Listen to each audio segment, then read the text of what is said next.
I, 28, female, recently left my husband Carson, 28, male, over a fight about his behavior at a dinner with his ex.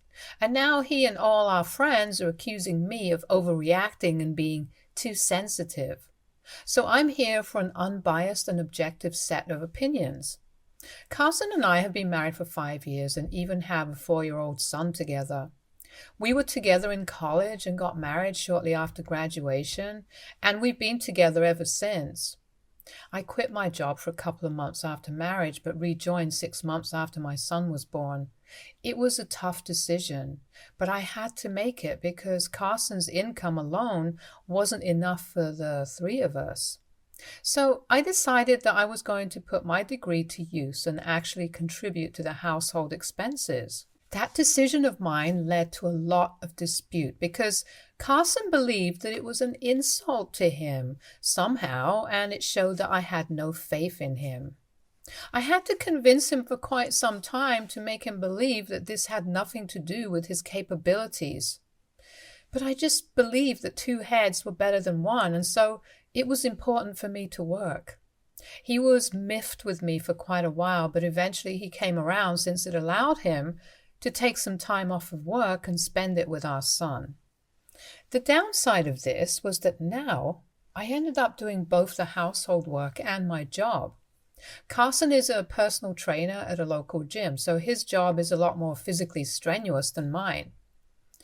I have a desk job, so he thinks that I should do most of the household work, which I think isn't exactly fair because even though I don't have to do a lot of physical activity at my job, it's still pretty tiring and I have to work longer hours. We agreed that he'd do at least some of the chores back when I started working at first, but I would always come back home to a badly done job, and his excuse was that he was just too tired and we'd fight over that. So eventually I gave up trying to make him do things and started doing all the chores on my own. I got sick of the regular fights, so I took up smoking as well because I was already stressed out from my job doing all the work at home and also raising our son. He'd pick up our son from daycare, but I was always the one dropping him off because he wanted to sleep in on most days. I did all the cooking, cleaning, laundry alongside my job, so occasionally the meals wouldn't be perfectly done because I'm not exactly a Wonder Woman. I spent the last couple of years living like this while also putting up with Carson and his relentless jibes at me about my sloppy cooking, which he didn't even realize was kind of his own fault because he didn't know how to cook.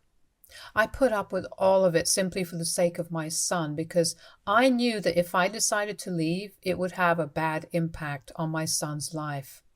Last year I gave up and hired a maid whose salary comes out of my pocket. That led to more mocking by Carson because he thought that it reflected poorly on my homemaking skills, and he would constantly talk about how his mother, his aunts, and so many other women he knew could easily manage working as well as taking care of their home and family. I would argue with him that these women probably had supportive husbands as well, but then he would just laugh it off and tell me to relax because it was just a joke, and that would annoy me even more. We did have good times occasionally, but what stuck were the times that he would get on my nerves, and I've been thinking about divorce for quite some time now. I finally snapped last week when he brought home his ex-girlfriend for dinner. His ex-girlfriend, let's call her Emily, 28, female, was his prom date from high school, and they were together for almost 6 years in high school until they finally broke up because they were going their separate ways for college. He was at the store to bring home some groceries, and that's where he ran into her because she'd recently moved into his neighborhood. So he invited her over for dinner without even asking me and making sure that it was okay with me, which was the first strike. Now, I knew that these two were quite an item in high school because a lot of his friends would bring her up and tease him about it, even after we got together, and still do. But that didn't stop him from acting a little too friendly and flirty with her at dinner. I could tell that he was trying to piss me off, and it was working. That was strike 2 for me. And then finally he started joking about what a sloppy housewife I'd make, and that I'm lucky that I have my job to use as an excuse because otherwise he wouldn't be able to explain my miserable cooking skills to any of his guests. He was making jokes at my expense because his ex, Emily, was a stay-at-home mom of 2 daughters, and he believed that she was doing a far better job at basically everything as compared to me. He informed me that Emily was actually at the grocery store to buy ingredients for some French delicacy that she wanted to make for her husband, and then he cracked a joke about how I'd never be caught doing something like that, and both of them had a great laugh about it. He even made a joke about me smoking and said that I just wanted to show off how stressed out I am, but in reality, I don't really do a lot. Unlike Emily, who does everything perfectly. And then he told me to watch and learn. By then, I was almost in tears. But I didn't want to give Emily the satisfaction of watching me cry, so I held back and didn't say a word and just smiled through all of it. It was a humiliating experience for me, and by the time I served them ice cream for dessert, I'd made up my mind that I was going to leave that night.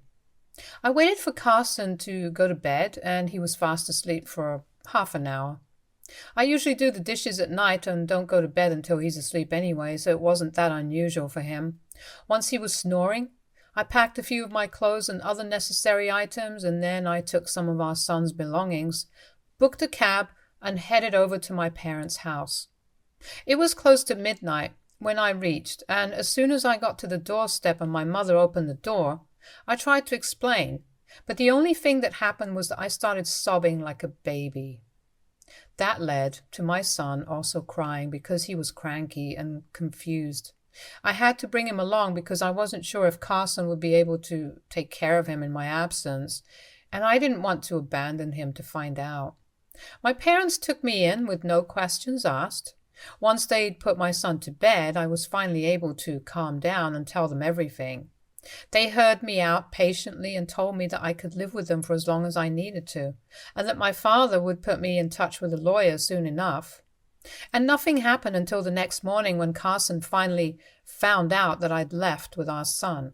The next day, Carson called me to ask where I was, and he seemed very panicked. I told him the truth, and I told him that I couldn't put up with his behavior anymore, so I was leaving him, and I was going to file for divorce. When I said that, all the panic in his voice disappeared, and he started laughing. He told me to cut out the drama and just come back home. That was an incredibly infuriating thing that he said, so I started yelling at him and told him that he was an incompetent, lazy, selfish, and misogynistic man, and I didn't want to be with him anymore, and that I would rather be single for the rest of my life than go back to him. That's when he finally seemed to realize that I was serious, and I was not just saying this for dramatic effect. Instead of just apologizing, he started fighting with me on the phone and told me that I was overreacting and making a big deal out of nothing. He told me that he was just trying to lighten the mood around Emily with his jokes and that there was no need for me to take things to heart. But here's the thing. His jokes weren't funny. They were really cruel and mean, especially given how I was trying my very best already, and he just kept pushing me to my limit every single day. He kept insisting that he was just joking and he didn't mean any of it, and I just couldn't explain to him that I wasn't leaving him just over the jokes. There were a lot of factors involved, and I'd been thinking about this for quite some time. Once it finally got into his thick skull that this wasn't just about the jokes, he started playing the victim and accused me of leading him on because I'd said that I was already planning on leaving him and this was just the last straw. It was a very frustrating conversation, so I disconnected the call after a while because I didn't want to scream at him and lose my temper again. I knew that there was no talking to him and explaining things to him because he was just unreasonable and stupid, and I regretted ever even marrying him or getting together with him then. Little did I know that my problems were just about to get worse because after that phone call, he involved all of our friends and everybody started texting me to tell me that I was being extremely unfair to him. It was just text after text of people telling me that I needed to think about our family and my son and put them first instead of myself and letting a few stupid jokes get to me. I told everybody that there were a lot of things that they didn't know, but everybody just kept saying that I shouldn't destroy a marriage and a home over some jokes. So I even put up a post explaining everything that I mentioned earlier in the post, and that seemed to pacify certain people. Carson also saw that post, and he told me if these were the problems that I had with him, then I should have told him and he would have worked on it. It was ridiculous because I did keep telling him for years on end that I didn't approve of certain things, but it had no effect on him and he just continued behaving the way he always did. He never changed. It was like talking to a wall, and I was just done now. But after that post, he started telling me that he would change, and he would be better, and he just needed one last chance to make it work. He also got some of our friends to try and persuade me to stay, and they also promised me that he would definitely change for the better and be a good husband. But the fact that he kept involving our friends in this just rubbed me the wrong way. It didn't work in his favor because it made me feel like he was trying to peer pressure me into not getting a divorce, which was a pretty manipulative and childish tactic.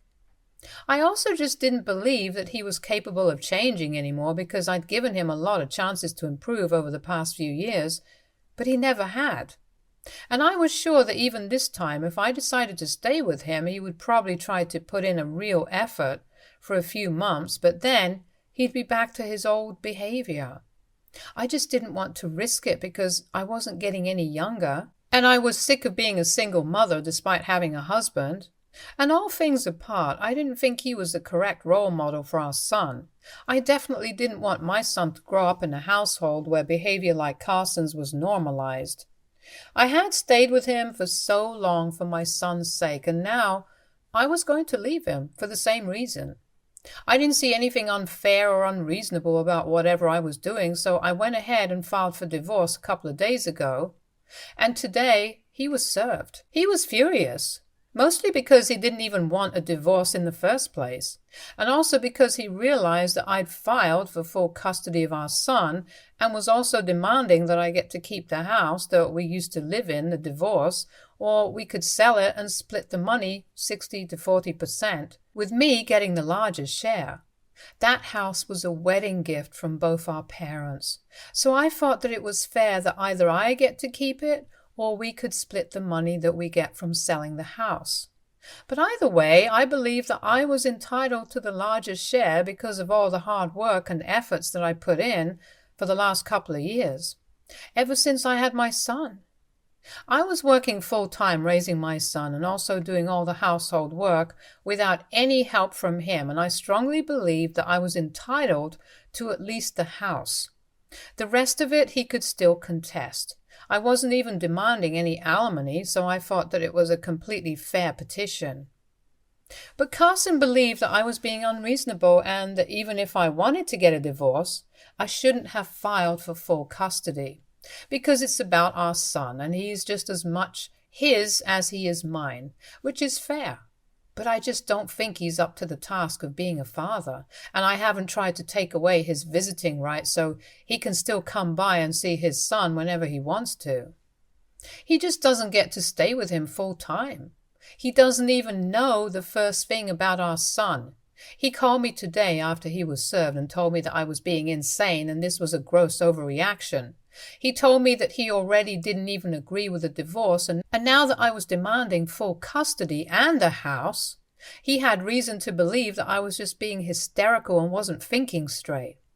I told him that I had come to this conclusion after a lot of thinking, and it hadn't been easy for me either, and I tried to explain things to him rationally.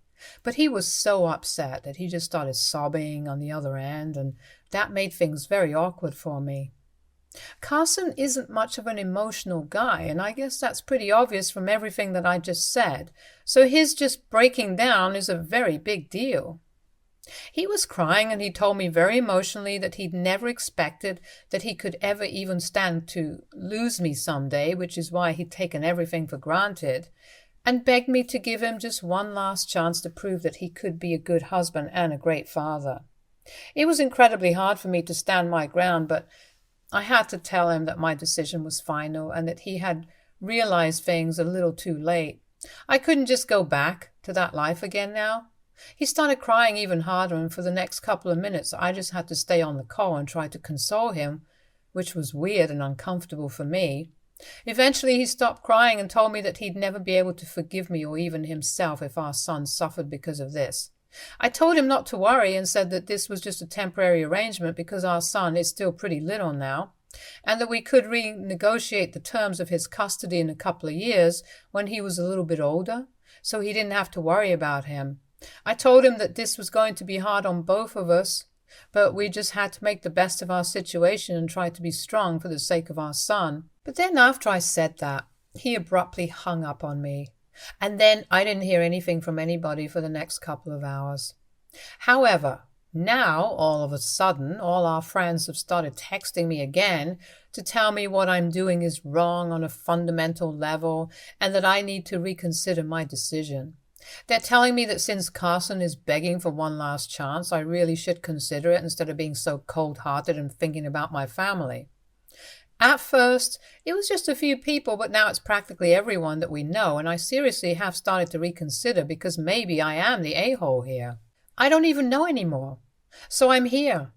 AITA for filing for divorce from my husband and full custody of our son because he doesn't help me. Update 1. Hi, so I'm back here after a really busy week. I was busy with my attorney preparing for the negotiations. Carson and I are meeting with a court-appointed mediator, first for both the divorce, settlement, and the custody case. I'm not too worried about the divorce, but the custody battle has me pretty stressed out. I know our son prefers me, mostly because he spends a lot of time with me and always has. Carson's always tried to have a relationship with our son solely on his terms, but we all know that's not how kids work. So our son has always been a lot closer to me as compared to Carson, honestly. It's his own fault. And also, like I said, Carson doesn't know the first thing about raising children, so it'll be a huge blow to me if he ends up getting partial custody, because I do not think he's responsible enough to handle that. My attorney and I are preparing for everything that they can throw at us, and well, so far so good. I was stressed out and nervous about everything, which is why I was rethinking my decision to leave him. And obviously the peer pressure didn't help. What did help was talking my heart out on this platform, and the comments mostly took my side on this. So thank you for all of that, because it helped me realize that I was actually doing the right thing and I shouldn't let anybody distract me from that.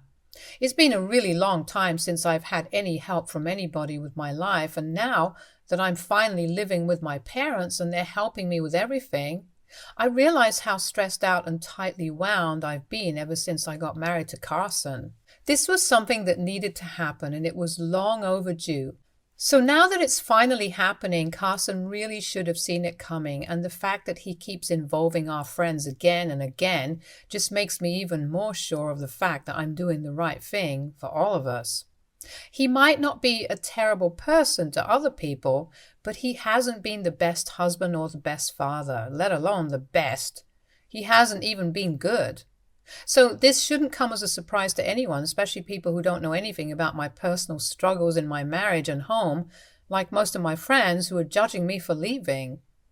I was taking it too hard because these were the people who've been friends with me since college, but I guess when it comes to taking sides, I know whose side they're on. So their priorities are clear now, and I don't mind it. But I'm just not going to let their judgment get to me because they don't know anything about me or my situation. Update 2. So today Carson came to visit me and our son at my parents' house. I hadn't explicitly mentioned it, but he knew that I was living here and it took him a week and a half to finally come visit us, which is a pretty long time. We have to meet for our mediation sessions in a couple of days, and this was our last informal meeting before the legal process began. After this, we're only going to meet with our lawyers, so I expected this to be bad for me, and I thought that he was going to make a scene, but he didn't do any of that, surprisingly. He was pretty normal when I opened the door and let him in, and even made small talk with me and my parents. It was awkward and felt really strange, but I guess in a way it was comforting for me to know that he wasn't here to stir up drama. After a while, He asked me if he could see our son because he missed him and wanted to spend time with him, which is why he'd visited. That was cool with me. So we went to our son, who was playing at the time, and he seemed overjoyed to see his father after so long. They had a fun time playing, and I sat in the room and watched them play. It was pretty heartwarming. Right before Carson was about to leave, our son asked me when he could see his dad again, and that was it. I instantly knew that I was not going to demand full custody anymore. I spoke to Carson at the door, and he acknowledged that he had been a lousy father so far, but he wanted to put in an effort and at least be a better father than he had been as a husband. He told me that he was ready to learn everything that it took and was willing to hire a nanny for the things that he believed he hadn't been able to learn yet. But he requested me not to demand full custody and settle for partial custody. I agreed with him and told him that I was ready to do that. So right after he left, I called my attorney and told him that I no longer wanted full custody of our son. It's going to take a while, but we can fix this. Update 3. Hi guys, so the divorce negotiations have begun, and surprisingly Carson and his lawyer are going pretty easy on us, which is his way of saying that he's sorry, probably. It's been going well so far, and we're trying our best to be amicable. We have also started working out a custody arrangement for our son. Right now, it's all informal and verbal agreements, but we think that he should spend half the month at my place and the other half at his place, and that's what we're doing right now. My son's supposed to go live with his dad in a couple of days. I'm still going to see him every few days because I don't think I want to go 2 weeks without meeting him. Carson has also asked his mom to help him out, and I trust her. Because even though Carson wasn't the best husband, she was a great mother-in-law and has been nice to me even recently after I filed for divorce. Not a lot of people would do that, not even my friends did that. So I like the woman. Now I just hope that everything works out for us, as a family. I have no grudges or ill will against my soon-to-be ex-husband. Stay tuned for more stories from our girl relationships.